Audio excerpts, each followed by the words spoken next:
C'est bon. C'est ok. Bonjour et bienvenue pour cette nouvelle séance de révision avec DigiSchool. On va parler de la SPEMAT ce soir. On a 1 heure, questions-réponses, donc n'hésitez pas à poser vos questions via le chat. Moi c'est Camille et voilà, c'est parti. Alors, première question, comment réviser l'épreuve de maths? Et je veux bien que tu la répètes. Donc la première question, comment réviser l'épreuve de maths? Donc question méthodologique. On a tendance à sous-estimer l'importance de la méthodologie, à aller dans tous les sens, à faire tout plein d'exercices et à être un peu perdu. Donc méthodologiquement déjà, je vous conseillerais pas forcément de relire votre cours. C'est souvent un peu compliqué à comprendre quand on n'a pas forcément des facilités en mathématiques. Et de toute façon, il faut savoir que l'examen ne porte pas sur des questions de cours, mais porte sur des exercices. Donc les exercices sont au centre des révisions. Et ensuite, du coup, faire des exercices, ok, mais comment? Alors déjà, il va falloir commencer par des exercices simples. Si vous arrivez à faire les exercices simples, vous passez aux exercices type bac. Ça n'a rien de vous lancer dans des exercices type bac si déjà les trucs d'application de cours, vous ne savez déjà pas les faire. Donc on se concentre d'abord sur l'application de cours, des questions simples, et si on sait faire, on passe à la suite. Si vous savez faire des types bac, vous pouvez aussi aller faire des exercices d'approfondissement qui sont dans votre livre. Voilà. Vous pouvez faire cet exercice avec, à côté, souvent dans votre livre, il y a un résumé du cours avec les formules à connaître. Comme ça, quand vous faites votre exercice, vous pouvez éventuellement vous rapporter à ce résumé pour voir éventuellement les formules à connaître. Ensuite, je vous conseille de faire uniquement des exercices dont vous avez la correction. Soit des exercices que vous avez corrigés en cours, soit des exercices que vous trouvez dans votre livre qui a la correction, mais plutôt qui n'ont pas juste les réponses, mais vraiment une correction détaillée. Vous en trouverez aussi beaucoup sur Internet. D'ailleurs, vous trouverez les bacs précédents. Vous pouvez aussi prendre les bacs de l'ancien bac, qui recouvrent quand même à peu près les mêmes notions, qui ont des corrections qui sont détaillées. Pourquoi ça? Parce que quand vous allez commencer un exercice, même si vous avez les formules, vous ne savez pas forcément comment les appliquer. Donc on cède de la correction. C'est pas grave.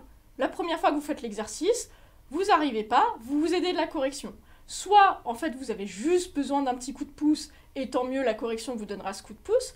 Soit vous avez vraiment du mal, vous avez du mal à comprendre, vous allez passer longtemps sur la correction à comprendre ce qui s'est passé. Peut-être au bout d'une demi-heure, vous avez fait « ça y est, enfin, j'ai compris ». Et dans ce cas, vous faites quoi? Vous passez pas à l'exercice suivant. Dans ce cas, vous retournez votre feuille et vous refaites le même exercice. Oui, le même exercice. Vous allez vous en souvenir? Ça, c'est pas sûr. Moi, ça m'arrive souvent à des élèves, quand je fais ça, ils me disent « non, mais je viens de le faire ». Eh ben, recommence. Eh ben, ça arrive que même juste après, ils n'arrivent pas tout de suite à le refaire. Ben, c'est pas grave, tu recommences. Faut faire ça, donc soit juste après, quand vous l'avez refait une première fois et que juste après, c'est bon, vous avez réussi à faire le déroulé complet, peut-être que vous avez passé une demi-heure avant à buter sur plein de petites choses, et là, en 10 minutes, vous allez faire le déroulé complet, ça va être clair, ça, pour votre cerveau, vous allez vraiment comprendre. Et peut-être plusieurs jours plus tard, vous allez le refaire. Vous arrivez toujours pas, vous avez besoin de vous aider de la correction, vous vous aidez de la correction. Et ça, vous le refaites jusqu'à que vous n'avez plus besoin de vous aider de la correction. Alors oui, c'est long, mais il n'y a pas besoin de faire 36 000 exercices différents. 36 fois le même exercice éventuellement. Moi, ce que je conseille, c'est de faire des exercices simples, puis des exercices type bac, 3 types bac assez différents par chapitre, ça suffit. Il n'y a pas besoin d'en fait 36 identiques. Donc voilà. Enfin, quand vous faites les exercices, dès que vous avez besoin d'une notion de cours, d'une formule, d'une méthode, par exemple, parce que souvent dans le cours, les méthodes ne sont pas forcément explicitées. Si vous avez besoin de notions de cours qui ne sont pas de terminale, mais qui sont de première, de seconde, voire même de troisième, notez-les. Si vous avez des petits trucs à vous qui arrivent à vous faire comprendre ce que vous êtes en train de faire, même si ce n'est pas, on va dire, mathématiquement bien juste, mais que ça vous aide, notez-les aussi. Notez tout ça sur une feuille à côté. À la fin du chapitre, vous aurez une feuille. Moi, je conseille des feuilles A4 plutôt que des feuilles petites Bristol.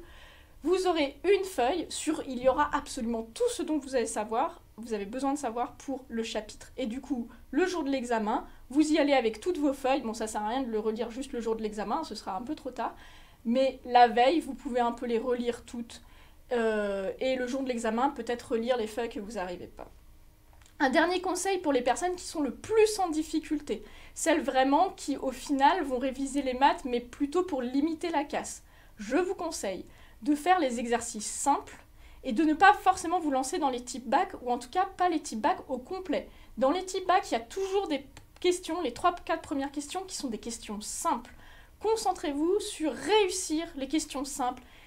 Ne révisez pas tout, ne révisez pas forcément les chapitres où vraiment vous n'y arrivez pas. Concentrez-vous sur la probabilité et les fonctions, qui sont des choses qui tombent forcément et qui sont les plus simples. Il vaut mieux faire les 3 premières questions et être sûr de les faire juste, on est sûr d'avoir les points, plutôt que d'essayer de tout faire et en fait d'avoir aucun point. Voilà pour cette question-là. Parfait, on va faire juste une question de notion. Comment calculer une dérivée? Comment calculer une dérivée? C'est très bien comme question parce que déjà, c'est pas si compliqué quand on a la méthode et au final, c'est assez simple si on les fait par étapes et je crois que tout le monde, même les gens les plus en difficulté, peuvent y arriver. Alors première chose, vous devez connaître votre tableau des dérivées. Là, je suis désolée, c'est du par cœur, mais c'est comme ça.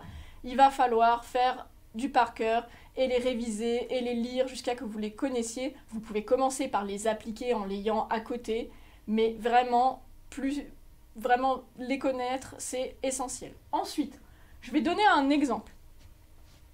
Prenons la fonction f de x égale 2x carré plus 1 sur x moins 6 racines de x.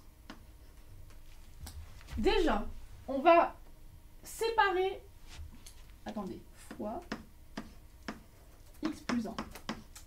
Comme ça, on aura vraiment tout. Déjà, il faut les séparer par termes. Donc, les termes, c'est ce qui sont séparés par des plus et par des moins.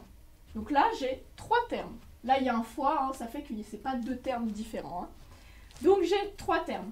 Les termes, on peut faire les dérivés indépendamment. D'accord? Donc déjà, on va oublier tout ça. Vraiment, on ne regarde pas. On s'intéresse aux 2x carré. Ok? Ensuite, il faut déterminer quels sont les facteurs. Donc là, pour mon 2x carré, j'ai un facteur 2. Ok? Donc le facteur, lui, donc les facteurs, ce sont des facteurs constants, bien sûr. Le facteur, lui, va rester quand on va calculer la dérivée. D'accord? Donc, je commence à calculer la dérivée. Hop, on va se remettre en noir. Voilà. Donc, je commence à calculer la dérivée. Donc, j'ai f' de x. Qu'est-ce que j'ai dit? J'ai dit que les facteurs constants, on les garde. Ok, j'écris le 2. Bon, maintenant que j'ai fait ça, je me rappelle de mon tableau des dérivés. La dérivée de x carré, c'est 2x fois 2x plus a. Là, on passe au terme suivant, donc on oublie les autres termes, on se concentre seulement sur le 1 sur x. Ça, c'est facile, la dérivée de 1 sur x, il n'y a pas de facteur, rien, c'est moins 1 sur x carré.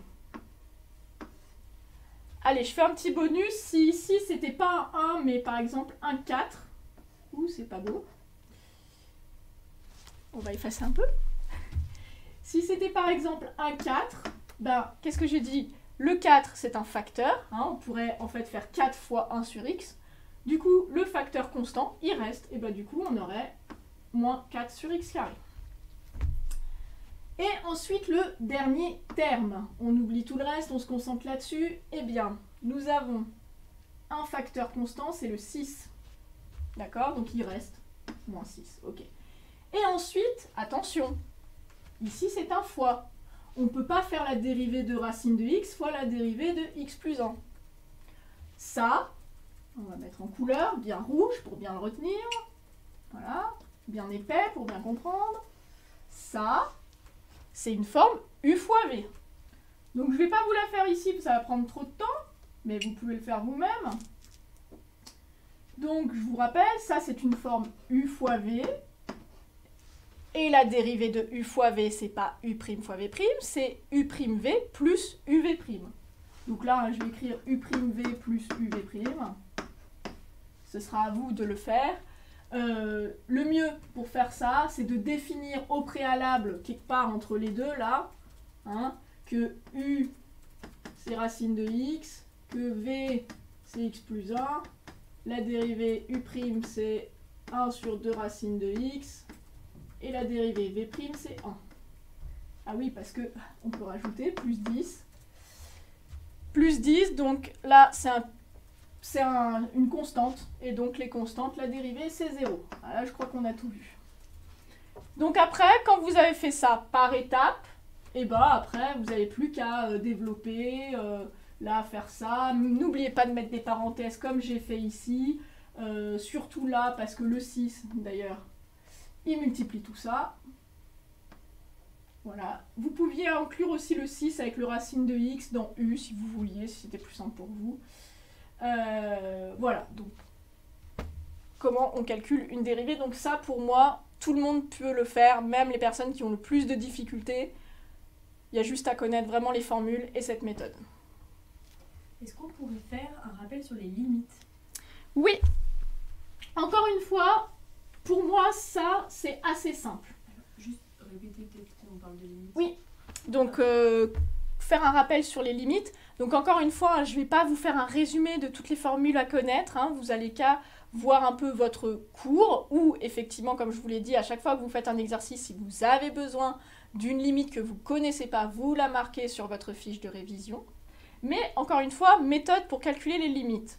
Encore une fois, comme toujours, en mathématiques, il faut essayer de bien séparer, de faire par étapes et d'essayer de ne pas trop partir dans tous les sens. Prenons une limite. Alors, on va faire quoi? La limite quand x tend vers plus l'infini. On va essayer de ne pas faire une limite indéterminée, ce serait un peu bête. 1 sur x plus exponentielle de moins 2x plus 3. Hop. Ok. Donc, cette limite, alors on peut déjà... On verra pour les formats indéterminés plus tard. Donc, les limites, il faut essayer de se dire, là, c'est comme si x tendait vers l'infini, plus l'infini, dans notre cas. Donc, 1 divisé par plus l'infini. Alors, soit vous connaissez votre formule, hein, ce serait déjà pas mal. Si vous ne la connaissez pas, il y a deux moyens. Déjà, soit vous pouvez essayer de réfléchir, si j'ai un gâteau que je coupe en une infinité de parts, les parts seront à peu près égales à 0. Voilà. Donc 1 sur plus l'infini, ça fait 0. Moins l'infini, c'est pareil, hein, ça fait 0. Ça fait un 0 négatif, un petit peu négatif. Parce qu'on s'approche par 0 par les négatifs.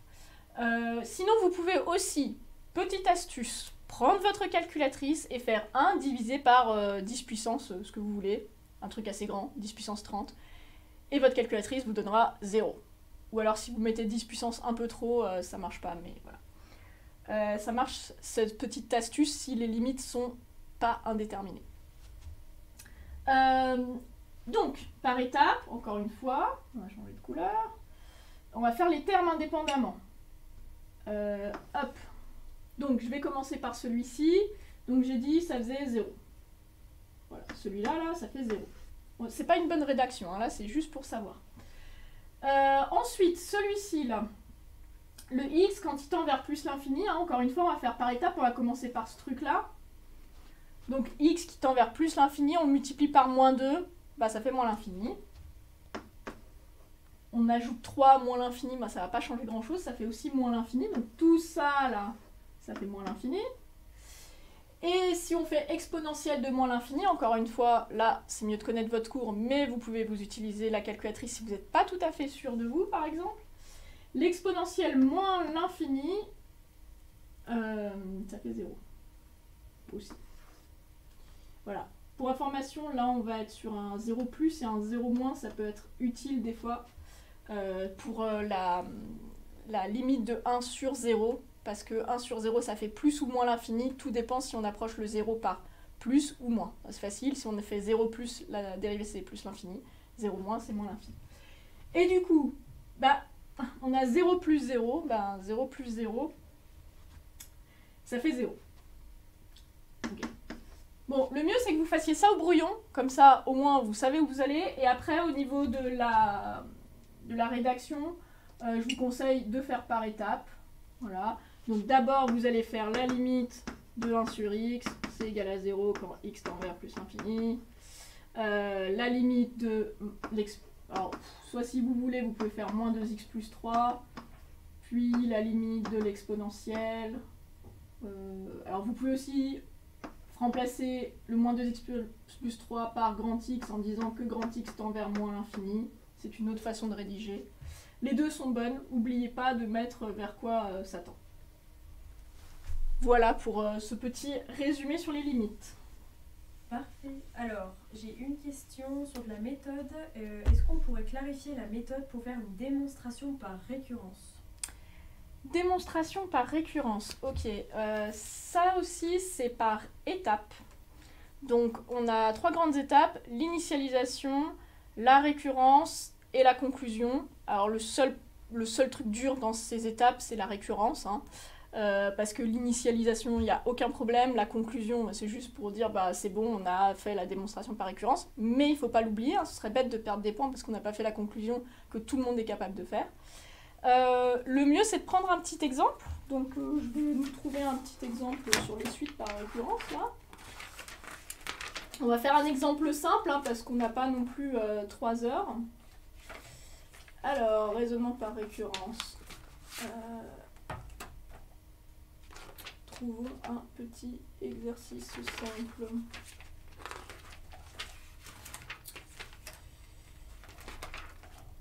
Le raisonnement par récurrence. J'aimerais une récurrence avec une suite. Ok.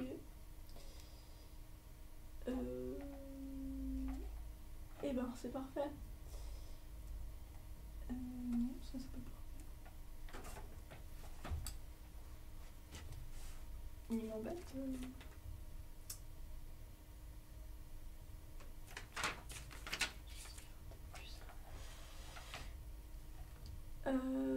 Démontrer. Ok, on va faire celui-ci. Alors, on a U0 égale 1, UN plus 1 égale 1 tiers de UN plus N moins 2. Ok, 1 tiers de UN plus N moins 2. Et il demande de montrer par récurrence que UN est strictement positif.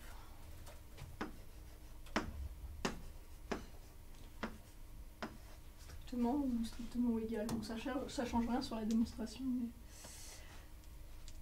Alors, ce que vous pourriez faire, c'est de calculer les premiers termes. Mais le problème, c'est que vous allez démontrer que c'est plus grand ou égal à 0 uniquement sur les premiers termes, hein, pas sur tout n. Nous, on veut le démontrer pour tout n. Donc, initialisation. Il suffit de dire que c'est vrai pour au moins un terme. Donc là, en l'occurrence, bah, c'est vrai pour U0. Hein. Donc on rappelle, U0 égale 1. Et incroyable, mais 1 est plus grand ou égal à 0. Donc, appelons-la P. Hein, montrer que P. Comme ça, j'éviterai de réécrire ça à chaque fois. Donc P est vrai. On peut le mettre P entre parenthèses 0. Et là, on met P entre parenthèses N. P est vrai. Donc l'initialisation, c'est faire. Hein. On ne peut pas me dire que c'est trop compliqué à faire. Hein. Ensuite, la récurrence. Alors déjà, je ne vais pas écrire la phrase. On écoute. Il faut bien dire que on suppose que Pn est vrai pour un n fixé quelconque, ou bien vous pouvez dire que Pk est vrai pour un k fixé quelconque. C'est à vous de voir si vous préférez utiliser n ou k. Et que du coup, on va essayer de démontrer que Pn plus 1 est vrai. Vous pouvez aussi, c'est-à-dire que, ici dans notre cas, démontrer que Pn plus 1 est vrai, c'est de démontrer que Un plus 2, donc là, il y a toute la phrase à marquer, que Un plus 2 est égal à... que Un tiers 1 est égal à 1 tiers de Un plus 1 plus n plus 1, entre parenthèses, même si là, c'est pas obligatoire de mettre des parenthèses, moins 2. Donc ça, c'est ce qu'on doit démontrer, hein. Donc on va pas partir de ça. On peut utiliser deux choses.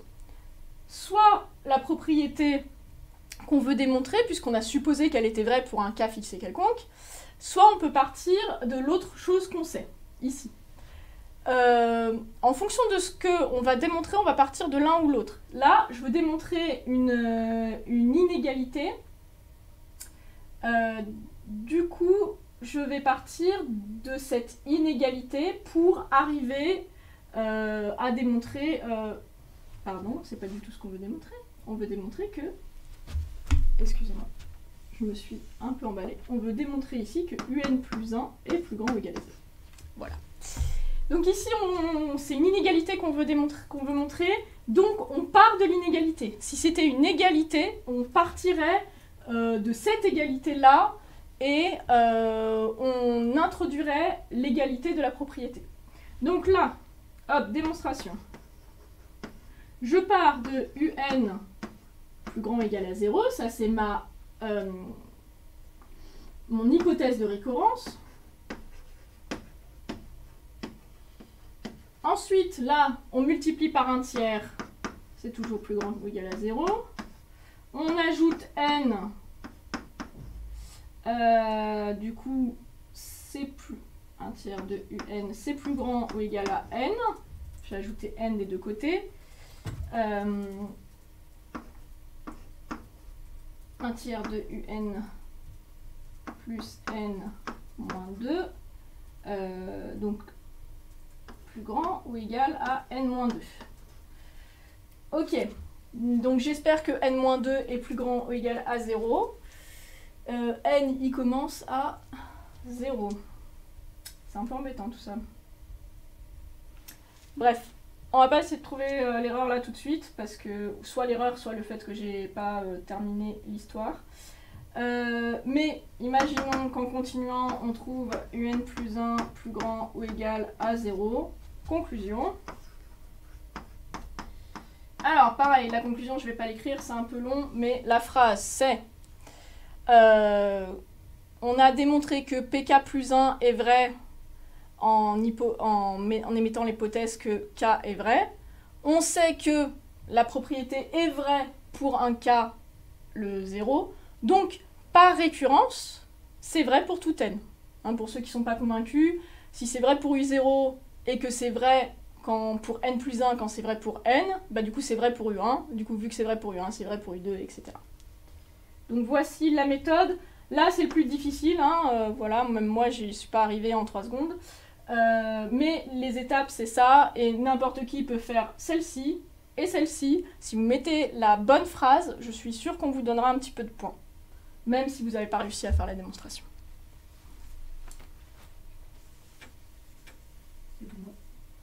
Ouais. Alors, j'ai une autre question de notion. Comment déterminer l'équation paramétrique d'une droite? Ok, l'équation paramétrique d'une droite. Eh ben, encore une fois, on va prendre un exemple, mais c'est hyper simple. Moi, je vais prendre un exemple général.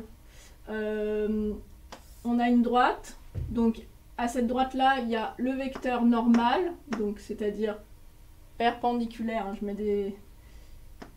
des guillemets à la droite, et on a aussi un vecteur directeur, qu'on va appeler U, à la droite.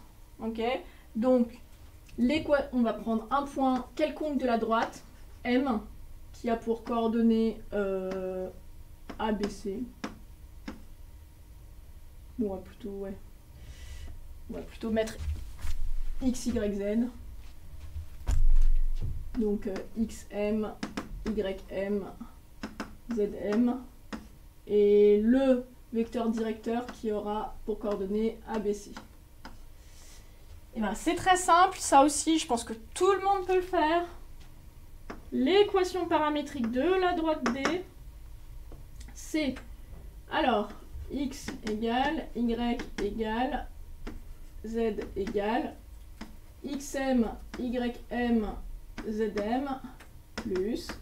Moi, j'aime bien le faire comme ça, parce que j'évite comme ça de d'aller regarder chaque truc parce que là c'est joli, voilà, mais sinon c'est dans l'énoncé. Et du coup, comme ça, je regarde les coordonnées de M plus, donc c'est les coordonnées de U fois T. Et c'est fini. C'est fini tout simplement. Et puis du coup, petit bonus, si vous voulez pas l'équation paramétrique mais l'équation cartésienne d'une droite, qui est possible de faire uniquement dans le plan, hein, ça c'est dans l'espace. Donc ça c'est en 3 dimensions. Mais dans le plan, si vous voulez l'équation cartésienne, il suffit d'avoir le vecteur normal. Et du coup, ça va être AY plus B... Pourquoi je dis AY? AX plus BY plus CZ plus D égale 0. Et le D, on l'obtient en remplaçant X, Y, Z par les coordonnées de M. Et du coup, bah, vous n'aurez plus que D qui est inconnu et vous trouverez. Ça, c'est dans le plan pour une droite. Mais par contre, ça marche dans l'espace. Dans l'espace pour un plan. Alors par contre, attention, ABC. J'ai dit ABC, mais on va lui donner un autre nom. C'est alpha, bêta, gamma. C'est parce que c'est le vecteur normal. Alpha, bêta, gamma. Et ça, c'est vrai pour un plan dans l'espace. Je passe à une autre question. Tout à fait. Autre question.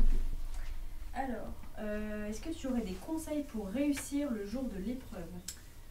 Oui, j'en ai quelques-uns. Alors, déjà, on commence par l'exercice le plus simple. Alors, pas forcément le plus simple pour tout le monde, hein, ça dépend des gens.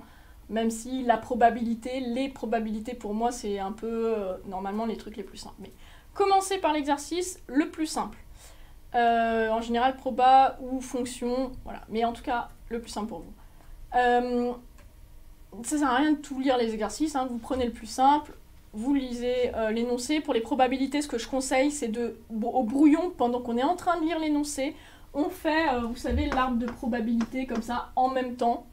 Comme ça, même si après on va le refaire au propre avec les trucs qu'ils auront donnés, qu'ils auront définis, ABC, les événements, au moins on lit l'énoncé, on a déjà noté, parce que sinon vous allez devoir le relire, parce que en général les énoncés de proba sont assez longs.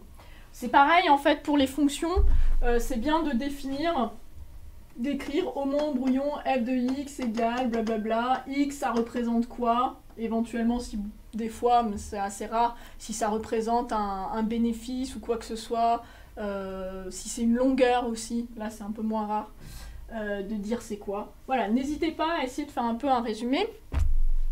Ensuite, ce que je vous conseille aussi, c'est de prendre plus ou moins une feuille par exercice. Vous n'avez pas de limite aux feuilles que vous pouvez demander. Si vous demandez 18 feuilles, on vous donnera 18 feuilles. Heureusement, il n'y a pas 18 exercices. Pourquoi? Parce que c'est possible que l'exercice, vous disiez « Ah, ça c'est facile, c'est le plus facile, je vais essayer de faire ça ». Et en fait, vous vous rendez compte que c'était pas aussi facile que ça. Et bah du coup, passez à un autre exercice en prenant une autre feuille, parce que peut-être vous aurez le temps, j'espère, de reprendre le premier exercice. Les questions. On fait bien sûr les questions dans l'ordre. Par contre, on ne reste pas bloqué plus de 4-5 minutes sur une question. Non. Alors je sais que des fois on veut absolument la réponse et on est tellement pas loin, mais non, vous y avez passé plus de 5 minutes, vous passez à autre chose. Déjà parce que vous aurez peut-être plein de questions simples plus tard, en tout cas simples pour vous, et ensuite peut-être que vous aurez le temps de revenir à cette question-là et qu'avec un esprit qui aura un peu fait le vide sur cette question, vous aurez un autre regard. Donc vraiment pas plus de 5 minutes, vous n'avez pas le temps de rester sur une question plus de 5 minutes. Par contre, vous n'arrivez pas à faire la question 1, vous regardez la question 2. Parce que, déjà, souvent, au bac, les questions sont de type « Montrez que f de x égale, je sais pas moi, x plus 2 fois x plus 1 ». Bon, bah, si vous n'avez pas réussi à répondre à la question, vous avez quand même la réponse. Donc, je vois pas pourquoi vous ne pourriez pas faire les questions suivantes. C'est pas grave, vous n'avez pas réussi, bon bah la question suivante, vous prenez le truc sur lequel on vous a dit de montrer que, et vous essayez la question. Vous n'arrivez pas à faire la question 2, vous passez à la question 3. Pourquoi, encore une fois, les questions ne sont pas forcément dépendantes les unes des autres? Peut-être qu'en fait, la toute dernière question, je ne sais pas, sera indépendante des autres et que vous y arriverez. Ou peut-être que, voilà, n'importe quoi, même la plus petite chose que vous arrivez à faire est prise en compte. Donc, vraiment, essayez de faire toutes les questions, de les lire, de faire même que le début et vous laissez de la place. Si vous n'y arrivez pas, peut-être que vous aurez le temps d'y revenir plus tard. J'ai noté, qu'est-ce qu'il y a d'autre encore à savoir? Ah oui, si vous répondez sans justification, ça fait pas de points. Alors ça par contre, ne perdez pas votre temps à faire des... Voilà, à essayer de deviner par le... voilà, dans votre boule de cristal, ça sert à rien, on ne vous donnera pas de points, sauf si ça arrive, on vous demande de répondre sans justification. Mais à part si c'est écrit sans justification de manière explicite, on vous demandera toujours de justifier. Ensuite, ne prenez pas non plus votre correcteur pour un idiot. Si par exemple, là, le montrer que vous essayez, vous faites f de x égale ça, ça, et puis sauf qu'à la fin, vous n'arrivez pas à obtenir ça. Il y a deux possibilités. Soit vous n'êtes pas allé au bout, mais vous avez juste, et vous n'arrivez pas à savoir comment aller au bout, soit vous vous êtes trompé quelque part, mais peut-être pas une grosse erreur, hein, c'est peut-être juste un plus que vous avez mis au lieu d'un moins, etc. Mais ne mettez pas, ah bah tiens, égale x plus 2 fois x plus 1. Non, parce que peut-être qu'entre ça et ça, il y avait encore 5 étapes, et on voit très bien que vous n'y êtes pas arrivé. Alors dites-le, dites, je n'ai pas obtenu le bon résultat. Pour la suite de l'exercice, on prendra le résultat donné par l'énoncé. L'énoncé n'a pas faux, hein, jamais, il n'y a pas d'erreur. Ça arrive, mais c'est tellement rare, dites-vous pas qu'il y a une erreur dans l'énoncé. Et ne dites surtout pas, il y a une erreur dans l'énoncé, donc non. S'il y a une erreur et que ça n'a pas été vu, vous inquiétez pas, de toute façon la question ne sera pas prise en compte et ne sera pas notée. Encore, quelles sont les choses importantes à savoir? Je crois que j'ai presque tout dit. Ça... Eh oui, une dernière chose, rendre une copie propre. Comment on rend une copie propre? Alors, le blanc, on peut l'utiliser si on a fait une petite erreur. Mais par contre, si vous avez fait plein de lignes comme ça, vous avez fait toute une démo, et là vous faites « Oh mon Dieu, c'est pas du tout ça », vous n'allez pas mettre du blanc partout. Déjà, ça va vous prendre 3 heures, et en plus, ça va être moche caca. Donc, ce que vous faites une ligne avant ce que vous voulez supprimer, vous faites une ligne après ce que vous voulez supprimer, avec la règle, et avec votre règle, vous faites une jolie croix. Voilà, ça c'est plus joli qu'un tas de blanc. Bon. Ah oui, au niveau de votre justification, c'était ça que je voulais dire aussi, et après on aura fini. Essayez d'expliquer avec plein d'étapes, comme si vous l'expliquiez à un ami qui n'est pas forcément mauvais en maths, mais qui cet exercice-là, il n'a pas compris. Donc il faut bien lui expliquer chaque étape. Voilà, votre prof, bien sûr, connaît la réponse, c'est pas la question. Ce qu'il veut, c'est de bien voir que vous savez expliquer, que vous savez presque être pédagogue dans votre explication. Voilà, j'espère qu'avec ça, vous y arriverez un peu mieux. C'est déjà pas mal. Quelqu'un qui demande si on peut faire un rappel sur les lois binomiales, donc fonction de probabilité et fonction de répartition, et quand et comment les utiliser. Ok, là en fait c'est tout le chapitre de proba, c'est tout le chapitre de proba et de statistiques, donc on va pas avoir le temps de tout faire. Pour les lois binomiales, il y a une petite rédaction à connaître, et que je pense que déjà si vous apprenez cette rédaction par cœur, bah, ça vous fera quelques petits points, et il n'y a jamais de petits points, hein, comme on dirait. Alors, pour la loi binomiale,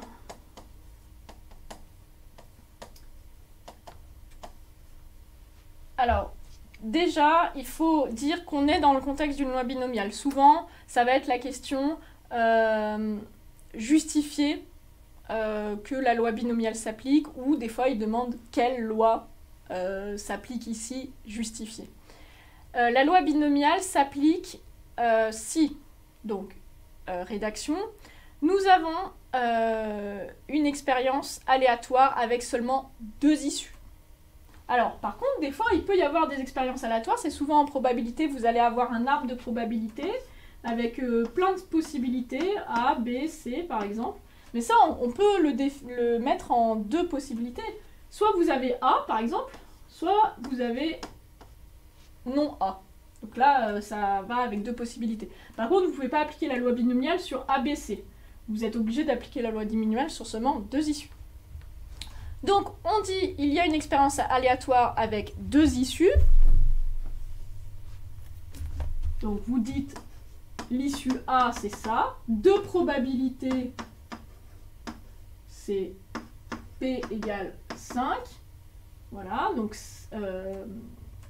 A, le succès. 2 probabilités égale 5. Et on répète n fois, de manière indépendante, cette expérience aléatoire. Et donc, n fois, aussi on dit, par exemple, n égale 100. Oui, de probabilité 0,5. Hein. Une probabilité de ce genre entre 0 et 1. Et donc, on conclut par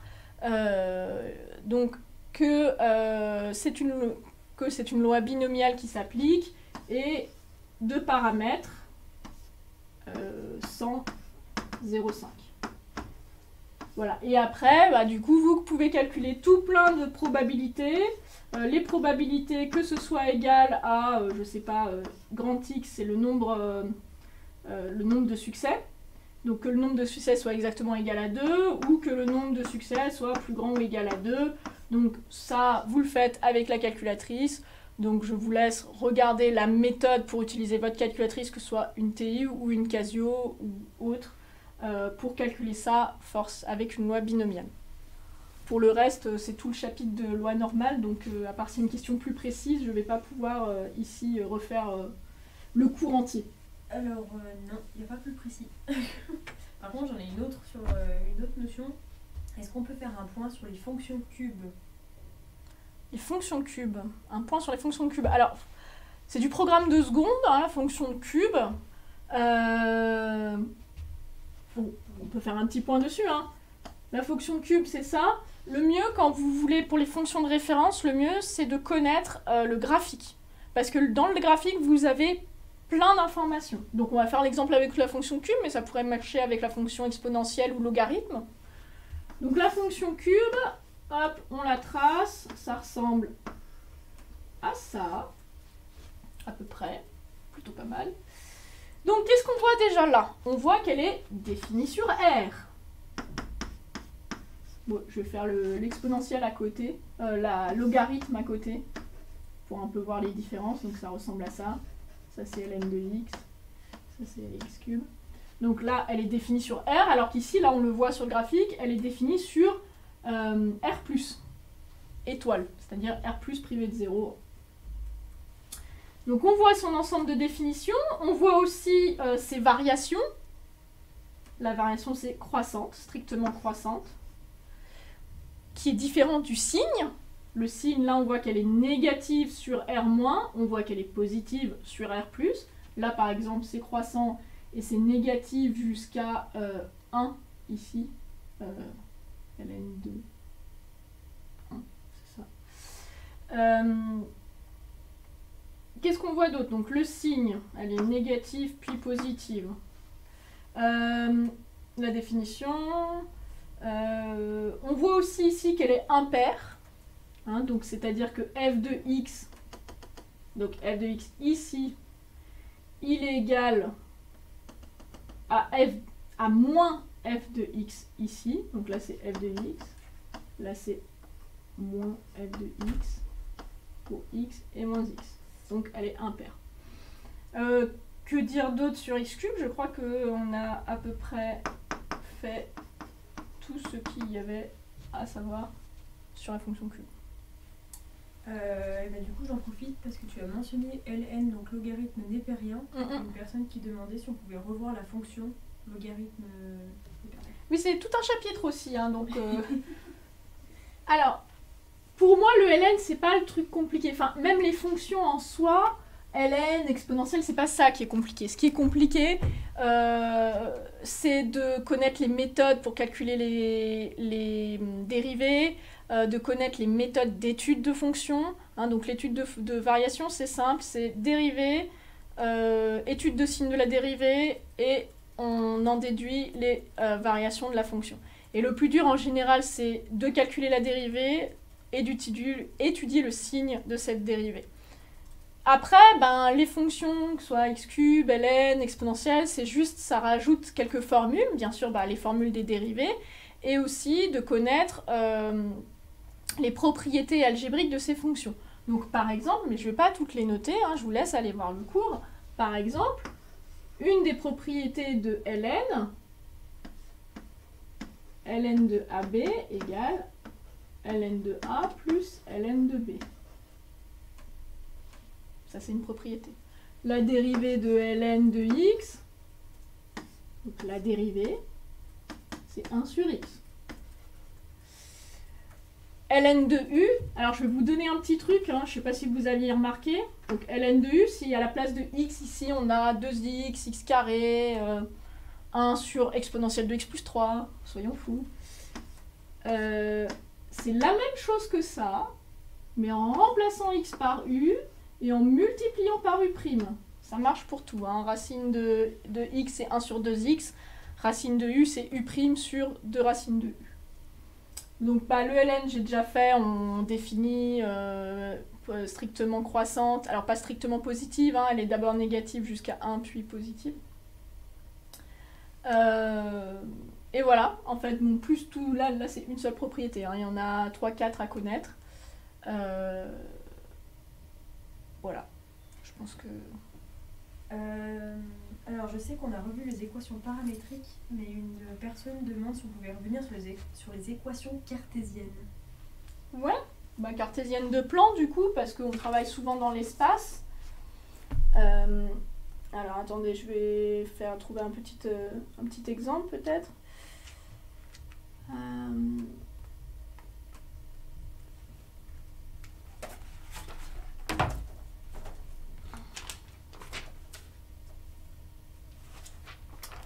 Alors, un petit exemple paramétrique, cartésienne.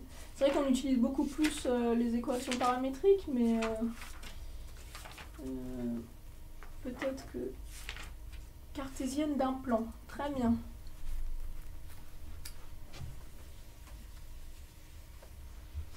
Donc, on va faire une question, par exemple. Disons qu'on a un plan. J'arrive pas à faire des jolis... bon, ce sera un plan O, voilà. Qui a pour équation paramétrique 2x moins y plus 3z. 2x moins y plus 3z plus 1. Non, c'était pas plus 1, c'était égal 1. Égal 1. Ok. Et imaginons, la question c'est trouver l'équation paramétrique de P, sachant que P, le plan P est parallèle au plan O et qui passe par le point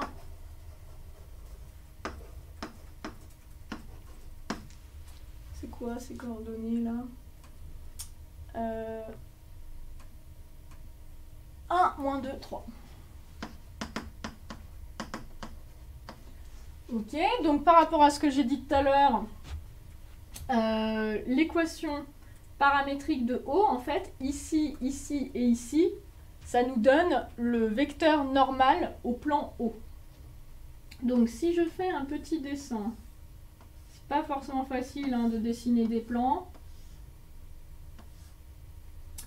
Ici c'est le plan O, ici c'est le plan P. Donc O il a un vecteur normal.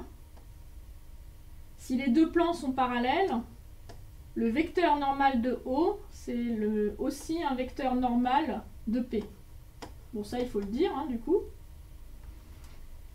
Donc, N est un vecteur normal de P. Voilà. Donc, ça veut dire quoi? Ça veut dire que l'équation paramétrique, on en connaît déjà pas mal. Je vais écrire c'est quoi les coordonnées de N ici. Qu'est-ce qui multiplie X? 2. Qu'est-ce qui multiplie Y? Attention, hein, c'est pas 0, c'est pas parce qu'il n'y a pas de chiffre devant le Y que c'est 0, c'est 1, et on n'oublie pas le moins. Moins 1, et 3. Ok.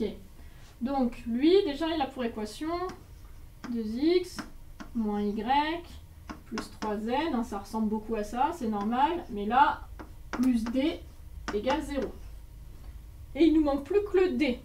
Eh ben, on va utiliser l'autre information qu'on a dans la question, que M, il appartient au plan P. Qu'est-ce que ça veut dire qu'un point appartient, que ce soit un plan, une droite ou une fonction?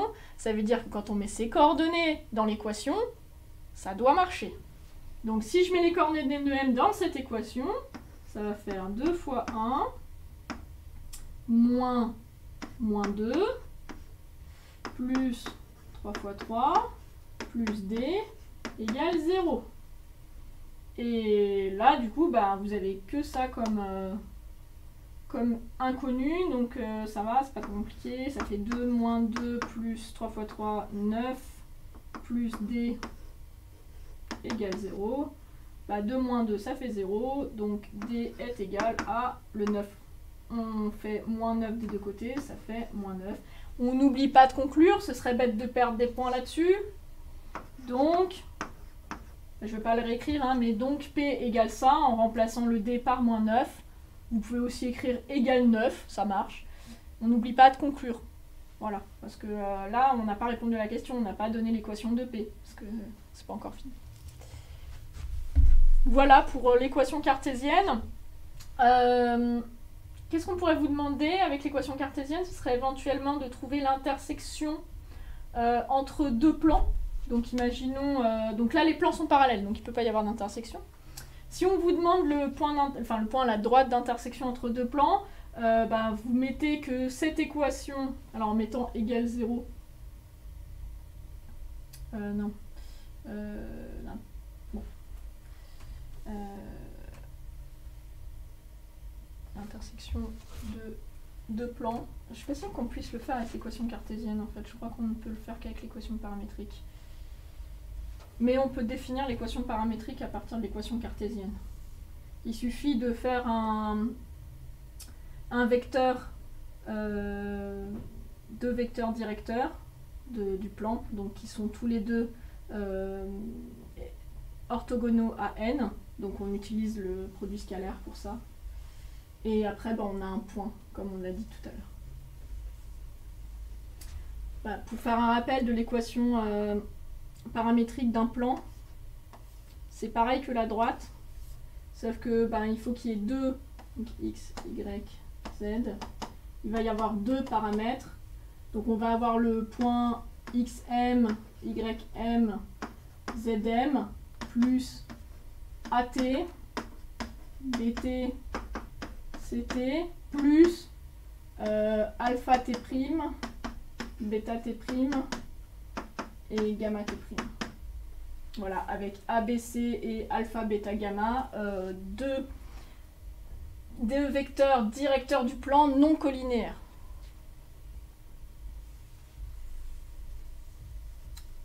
Voilà pour... Parfait, merci beaucoup. J'ai eu deux questions pour réexpliquer ce qu'est une primitive. Ok, pour rappel, c'est pas au programme du bac, pour en tout cas les intégrales. Les primitives, c'est assez simple à comprendre, entre guillemets, c'est l'inverse d'une dérivée. Donc c'est qu'est-ce qui, quand je le dérive, donne ça? Alors il y en a qui sont simples, hein. Si par exemple je vous dis f de x égale 2x, la question c'est qu'est-ce qui, quand je le dérive, donne 2x? Ça s'appelle grand F. Bah, qu'est-ce qui, quand je le dérive, donne 2x? X carré. Oui, bien sûr, vous n'aurez pas des primitives aussi simples, mais la question reste la même, c'est qu'est-ce qui, quand je le dérive, donne ça? Du coup, je vais vous faire un exemple qui arrive régulièrement et qui peut être un peu problématique. C'est l'exemple de faire la primitive d'une exponentielle. D'une exponentielle avec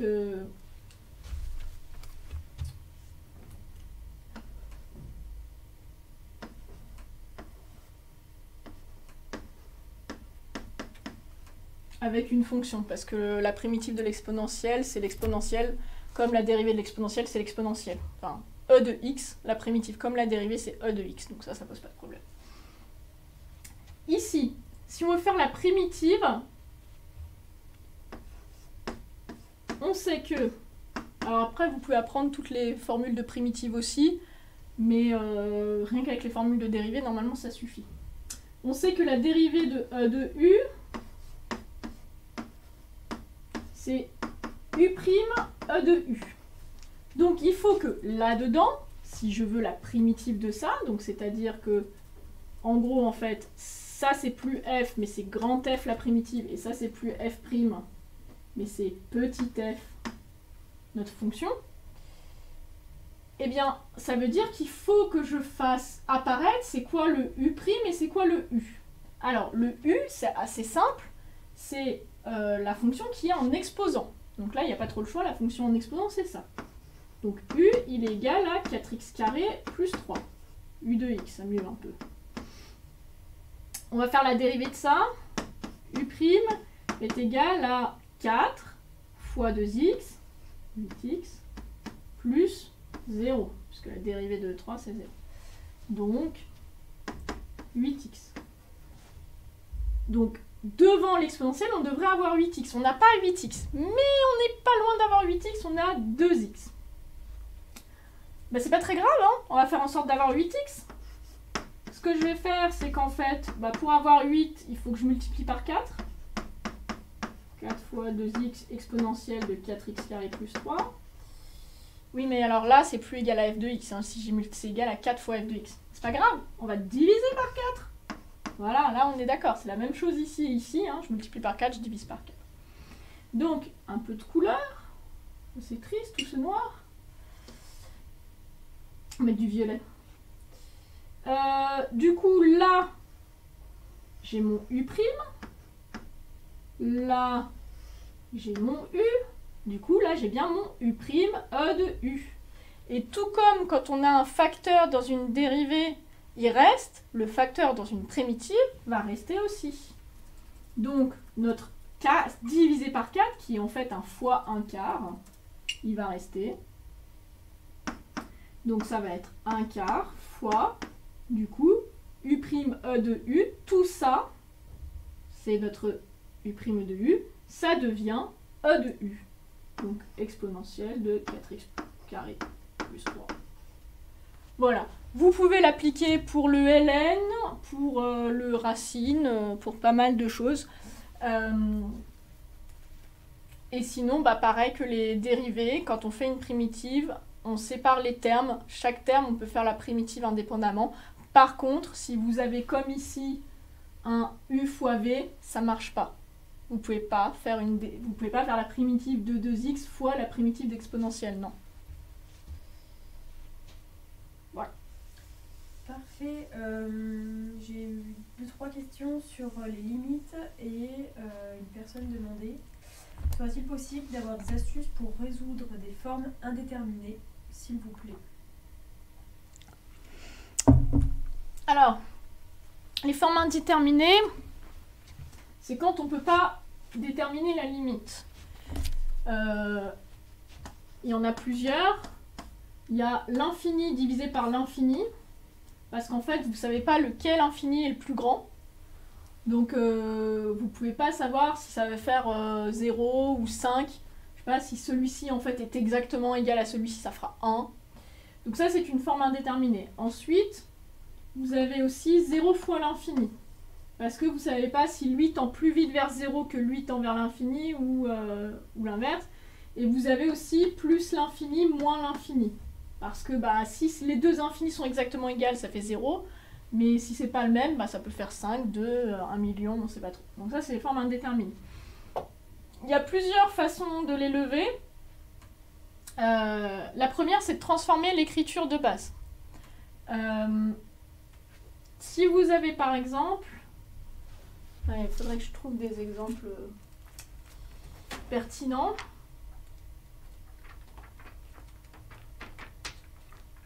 Ah bon, sauf que les limites, ça peut donc... Ah, si, parfait. Ah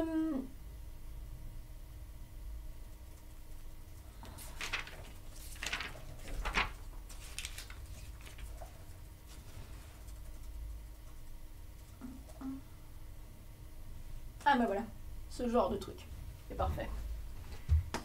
imaginons, on a f de x, on nous dit que c'est... pouf pouf pouf, c'était où que je venais de le voir là? Ah c'est ça. X cube moins...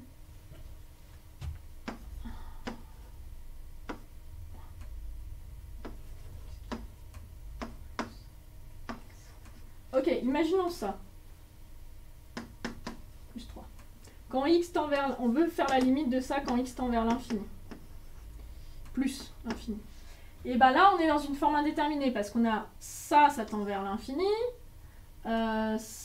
Plus l'infini. Ça tend vers plus l'infini. Par contre, ça tend vers moins l'infini. Donc ça fait du plus l'infini, moins l'infini, forme indéterminée. Par contre, si on transforme l'écriture en général en factorisant, là on va factoriser par x cube. Donc c'est pas un facteur commun de 3, ni de x, ni de x carré, on fait bien, on factorise par la plus grande puissance. On va se retrouver avec x cube facteur de 1, moins 1 sur x, plus 1 sur x carré, plus 3 sur x cube. Et là, ça devient une forme déterminée parce que tout ça et ça tend vers 0. Et 0 plus 0 plus 0, enfin moins 0 plus 0 plus 0, ça fait 0. Et du coup, 1 moins 0, ça fait 1.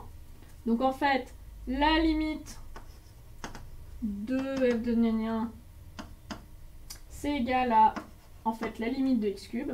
Ah oui, alors attendez. Limite de... C'est égal à la limite de x cube quand x tend vers plus l'infini.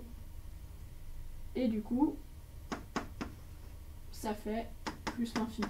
Bon, après, là en l'occurrence, c'était assez facile à voir parce qu'on sait que x cube va tendre plus rapidement vers l'infini que x carré. Mais ça marche aussi avec la fonction exponentielle ou ln. Pareil, on factorise par l'exponentielle, on se retrouve par diviser par l'exponentielle ou le ln.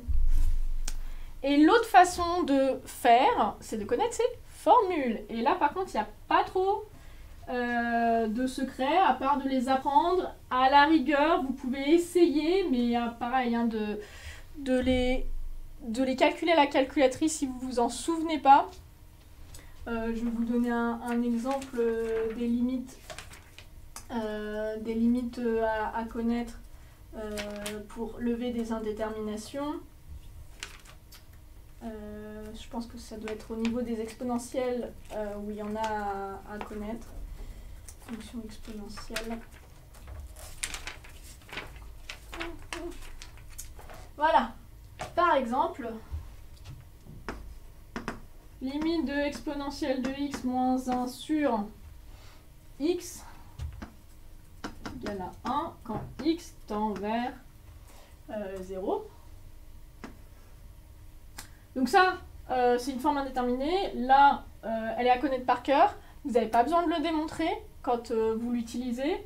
Et du coup, bah, vous n'allez sûrement pas la voir comme ça, joliment présentée dans l'exercice. Mais peut-être qu'en factorisant, vous pourrez tomber dessus, ou en développant. Bon, à mon avis, plutôt en factorisant. Et du coup, ça, vous pouvez l'utiliser sans justification, en marquant on sait que par la formule de cours suivante, et vous pouvez l'utiliser après. Donc voilà, soit factoriser, soit utiliser les formules que vous devez connaître par cœur du cours. On va devoir arrêter là. Du coup, si tu as des derniers petits mots d'encouragement pour les épreuves. Eh ben, bon courage. C'est pas toujours facile de devoir réviser autant de matières. Faites vraiment, concentrez-vous sur ce que vous pouvez faire de mieux, vraiment sur les choses, si vous pouvez pas tout réviser, révisez le plus simple pour vous, là où vous avez le moins de difficultés. Au moins vous serez sûr peut-être d'avoir des points sur la proba, d'avoir des points sur, je sais pas, les fonctions si c'est là où vous vous sentez le plus à l'aise, ou les suites. Mieux vaut bien savoir faire un exercice et peut-être mettre un exercice de côté si voilà, vous n'avez pas le temps de tout réviser. en espérant bien sûr que ce week-end, vous aurez le temps de finir vos révisions. Donc bon courage à tous.